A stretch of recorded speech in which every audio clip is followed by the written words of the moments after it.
Hi everyone. Last week people across the UK took part in a democratic exercise choosing who they want to govern and represent them in local and devolved parliaments, assemblies and councils. However flawed we might think the electoral process or our political culture, it is still pretty amazing that we do this peacefully and successfully so often.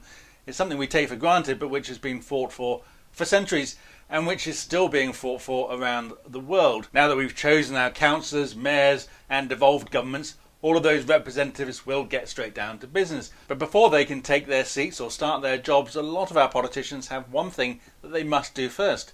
They must swear an oath of allegiance, not to the people who put them there, not to serve their country or their community, or to uphold democratic values. Instead, their oath is to the Queen and her heirs and successors. Every member of the Scottish and Welsh parliaments, and of course all the MPs we send to Westminster, must swear fealty not just to our hereditary monarch, but also to Charles, William, George, George's eldest child, his eldest grandchild, and so on ad infinitum. The parliamentary oath says, "I do solemnly, sincerely and truly declare and affirm that I will be faithful and bear true allegiance to Her Majesty Queen Elizabeth, her heirs and successors according to law."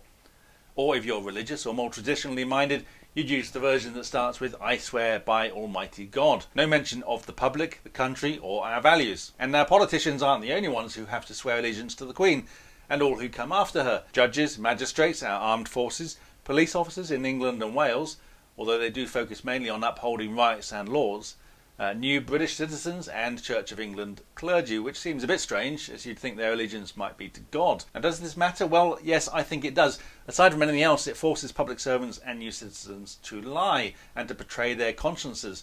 It also betrays democratic values of freedom of speech, freedom of thought and belief. The oaths of allegiance say you cannot be a part of society in the fullest sense unless you agree with and support the monarchy. Now, the oaths are also a bit of a pointless farce, as any oath of allegiance has to be, because someone is either loyal to you or not.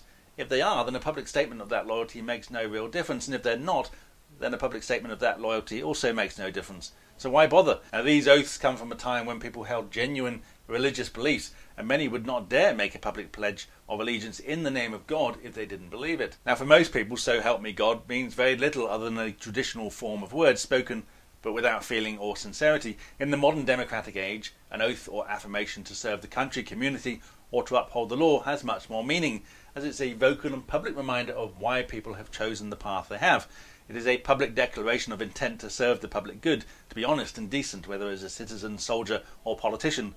And the current oaths make no such promises, and in Parliament it just makes a mockery of the institution. Now, our MPs are elected by us, they serve us and are accountable to us. Yet for them to sit in our Parliament, which we give them the legitimacy and the right to do, they must make a dishonest or at the very least an insincere statement of allegiance.